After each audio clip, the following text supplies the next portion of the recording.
Hey folks, welcome to our latest episode. Today we uncover jaw-dropping surprises. Thor sees the giant eagle and thinks, this will be easy. Unbeknownst to him, the principal hauls an ancient godly bow. With just one arrow, it hit Zion CH Copperite, who fell to the ground, transforming back into a human, but really he rushed to the nursing home, gave a necklace to a one-eyed man, urging him to help Thor, then died. When Thor arrived, he saw Zion CH Copperite's body drying up into dust, and his heart was shattered. Thor dashed out to plan the principal's dismemberment, but the principal played innocent when found.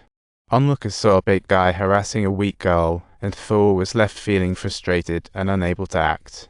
Returning home, Loki claimed immortality, proving it by stabbing his palm with a screwdriver. The wound healed so fast it was mind-blowing, but Thor wasn't in the mood to celebrate. Thor asked his brother if he had joined the giants. Loki replied, relax, in just role-playing with them. Loki pulled out a key, claiming Vaer's house had an eternal fire, perhaps what you seek. So the brothers snuck into Vaer's. Thor placed his hammer, unmoved by any heat. What was happening? As he pondered, Vaer returned. Thor ahead. But Thor forgot his hammer on the ground, and Vaer figured it out, realizing he had unknowingly raised an enemy. Vaer was furious, but realized it wasn't the moment to confront Thor head-on. Meanwhile, the one-eyed old man curiously fiddled with the jar, and the moment he put it on, he was transported to a watery realm. There in the water, a bubbly sphere appeared, and when he came to his senses, it felt like he had transformed into someone else. After being paralyzed for over 20 years, he was suddenly on his feet, and Odin returned. First thing he did was call a godly meeting. Thor was the first to arrive, followed closely by Loki, but when Odin laid eyes on Loki, his face turned stormy. Odin knew Loki was born of giant blood and a natural-born traitor, equipped with eyes that could see both past and future. Loki left disheartened, shunned by the gods, and returned to his giant father, Vaer. Vaer exposed an unknown truth. The giants were the original deities, and the gods were merely traitors of the kind. Their fate was to be beheaded as sacrifices, and I granted you immortality. But what did you do to me? Loki questioned, as he grasped the ancient godly axe, Dark Elves wanting to memorialize it. He was determined to eliminate this root of trouble. Just as Vaer approached, Thor showed up in the nick of time. Fortunately, sparks flew when they met, and a fierce battle was unavoidable. Vaer charged at him with the godly axe. Vaer's relentless combo was met with Thor's fierce defense, as they fought from floor to floor.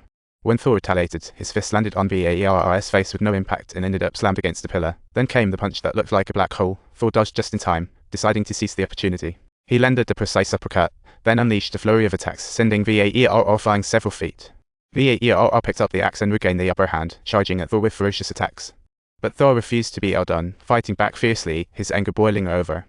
The two clashed fiercely. Vaer's final attack was met by Thor's thunderous power.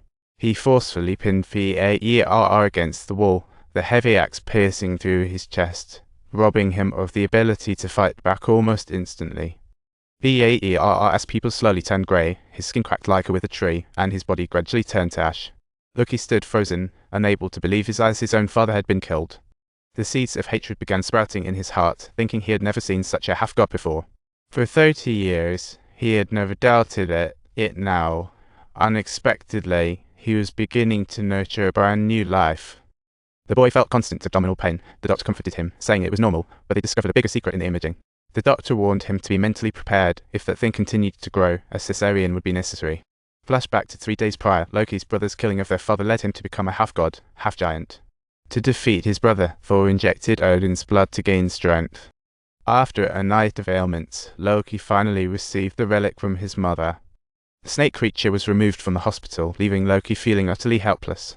The doctor suggested sending it to a research facility, but Loki had no intentions of agreeing and took it back home to raise. He began caring for the little snake, even feeding it ham. He wouldn't dare eat himself. Unfortunately, his mother found out, and they had a big fight. She questioned Loki about why he was raising such a gross thing. Loki resorted to emotional appeal, claiming it was a piece of him and treating the little snake like his son. He promised to release the little snake when it grew up, but his mother remained uneasy and sent Thor to check it out.